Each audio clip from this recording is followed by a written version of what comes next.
Click TV viewers అందరికీ నా శుభాకాంక్షలు. This is doctor Phaniteja, consultant orthopaedician and joint replacement surgeon, omni hospitals, Visakhapatnam. ఈరోజు vitamin D అనే ఒక ముఖ్యమైన అంశం గురించి ఒక 2 విషయాలు మాట్లాడుకుందాం. సో ఏంటి విటమిన్ డి? మీరు యూజువల్లీ చాలామంది హాస్పిటల్స్కి వెళ్ళుంటే కనుక మీ ప్రిస్క్రిప్షన్లో అన్నిటితో పాటు విటమిన్ డి అనేది ఈ రోజుల్లో చాలా డాక్టర్స్ యాడ్ చేస్తున్నారు.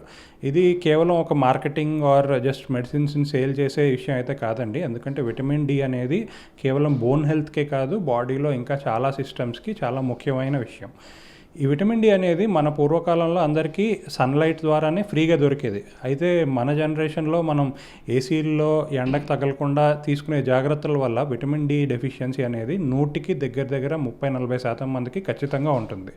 సో ఈ విటమిన్ డి డెఫిషియన్సీ వల్ల ఒంట్లో ఉన్న కాల్షియం సరిగ్గా అబ్జార్బ్ అవ్వకపోవడం, దానివల్ల బోన్స్ వీక్ అవ్వడం, అలాగే చిన్న దెబ్బలకు కూడా ఈజీగా ఫ్రాక్చర్ అవ్వడం, ఇలాంటి ఆర్థో రిలేటెడ్ ప్రాబ్లమ్స్ వస్తున్నాయి.